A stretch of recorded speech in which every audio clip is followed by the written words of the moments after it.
के राष्ट्र कवि, महान स्वतंत्रता संग्राम सेनानी, जिनका मैं नाम यहाँ पे लिखा हूँ, महाकवि सुब्रमण्यम भारती।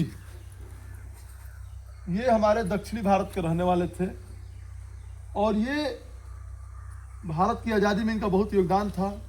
भाषा और साहित्य के विकास में भी योगदान था। उत्तरी भारत और दक्षिणी भारत की जो भिन्न भिन्न भाषाएं हैं, उन भाषाओं को जोड़ने में सेतु पुल की तरह इन्होंने काम किया था। इसीलिए और आज इनका जन्मदिन 11 तारीख को आने वाला है, तो हमारी भारत सरकार ने निर्णय लिया है कि ये भाषाओं को जोड़ने वाले शख्सियत महाकवि सुब्रमण्यम भारती जी हैं, तो क्यों ना इनके जन्मदिन के अवसर पर हम लोग भारतीय भाषा उत्सव आयोजन करें। वही आयोजित किया गया है, जिस संदर्भ में आपको बता दें कि देखिए, भाषा अलग अलग होता है कि नहीं? सुने हैं भाषाओं का अलग अलग नाम? जैसे अभी हम लोग जो बोल रहे हैं घर पे, कौन सी भाषा बोलते हैं? कौन सी भाषा? भोजपुरी। तो देखिए, ये एक मैं भाषा वृक्ष बनाया हूँ। क्या बनाया हूँ? भाषा वृक्ष। तो क्या इस भाषा वृक्ष में ये एक बड़ा सा पेड़ है, क्या इसमें भोजपुरी कहीं दिख रहा है आप लोगों को? कहाँ पे है? यहाँ पे। ये भोजपुरी है। क्या है? भोजपुरी। तो बच्चों, अभी जो भोजपुरी देख रहे हैं ना, अभी एक पत्ता के रूप में है, लेकिन ये आया कहाँ से? इसकी जो तना है, जो इसकी शाखा है, तना, वो हिंदी है। इसकी माँ कौन है? हिंदी। और हिंदी कहाँ से उत्पन्न हुई है? इसकी जड़ कौन है? संस्कृत। कौन है? संस्कृत का नाम सुने हैं? हाँ। तो भारत की जितनी भाषाएं हैं, उनमें संस्कृत को जड़ माना गया है, जननी माना गया है, माँ माना गया है। और संस्कृत के बाद आता है पाली, अपभ्रंश, तमिल, प्राकृत, ये सभी जड़ है। क्या है? जड़ है।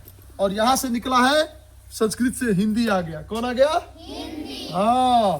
फिर हिंदी से भी भाषाएं निकली है। कौन कौन निकल गई है? हिंदी के बाद आप जाएंगे तो संस्कृत से ही निकला, बांग्ला है, तमिल है, उर्दू भी कह सकते हैं, और मराठी भी कह सकते हैं। बहुत सारी भाषाएं हैं। और उन भाषाओं की उप बोलियां भी होती हैं। उप बोलियां, जिसको हमने पत्ते के रूप में दिखाया है। तो उप बोलियां क्या है भाई? तो हिंदी है, उर्दू है, खड़ी बोली है। खड़ी बोली जानते हैं? खड़ी बोली से आप दिल्ली उल्ली में जाएंगे तो वहाँ खड़ी बोली बोली जाती है। फिर ब्रज है, अवधी है, भोजपुरी है, मगही है, मैथिली है, छत्तीसगढ़ी है, मारवाड़ी है, हरियाणवी है, करौजी है। इस तरीके की कई भाषाएं हैं। तो हमारे यहाँ एक कहावत है कि कोस कोस पर बदले बानी, 4 कोस पर बदले पानी। मतलब कि जैसे हम लोग भोजपुरी भी बोल रहे हैं ना, तो आप बोलते हैं, आप लोग कहते हैं कि खैनी हसन, आप लोग बोलते हैं कि नहीं?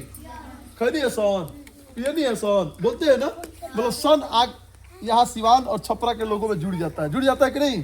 भोजपुरी है लेकिन सन जुड़ जाता है। वैसे ही जब हम बलिया में जाएंगे तो लोग कहेंगे कि खैनी हाँ, पियनी हाँ, ठीक है। तो वही देवरिया में जाएंगे तो बोलेंगे, आजमगढ़ में जाओगे तो बोलेंगे खैनी हसन रे, खेला रे, तो रे रे ऐसे बोला था। तो उसकी भाषा में, बोली में अंतर आ रहा है कि नहीं? थोड़ा थोड़ा। लेकिन भाषा क्या है? भोजपुरी ही है। लेकिन भोजपुरी में भी अलग अलग बदलाव आ रहे हैं ना। तो कहने का मतलब ये था बच्चों कि हमें भारत में समझ जाइए बच्चों। आप लोगों ने देख लिया ना कितनी भाषाएं बोली जा रही हैं अभी बगल में। तो हमारे देश में 22 राजभाषाएं हैं। कितनी है? 22। हाँ। और 1500 से अधिक बातें नहीं, 1500 से अधिक भाषा बोली जाती है, जिसमें पूरी दुनिया में आप लोग जाएंगे तो 7000 के लगभग भाषाएं बोली जाती है। कितनी भाषाएं हैं? 7000। कई अलग अलग, कहीं इंग्लिश बोला जाता है, कहीं फ्रेंच बोला जाता है, कहीं अमेरिकन बोला जाता है। हर जगह लैंग्वेज अलग अलग है, ठीक है ना। जैसे हम लोग हिंदी भी बोल रहे हैं तो पूर्णतः हिंदी नहीं बोलते हैं, हम लोग भी हिंदी में मिक्स कर दिए हैं, यूरोपीय भाषा, एंग्लो इंडियन भाषा कर दिए हैं। जैसे हम कहते हैं कि बाजार जा रहे हैं, बाजार क्या है? उर्दू है, सॉरी अंग्रेजी शब्द है। क्या है? बाजार क्या है? लेकिन वो हमारी आम भाषा में, हिंदी भाषा में आ गया है ना। तो ऐसे ही भाषाओं का भी मिलावट होता रहता है।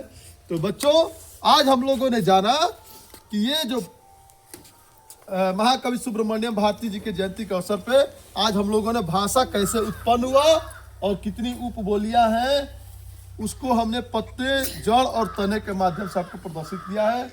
आगे से फिर कल आपको हम अगले विषय पे बात करेंगे। एक क्लैपिंग करिए आप लोग को समझ में आया? Very good, thank you.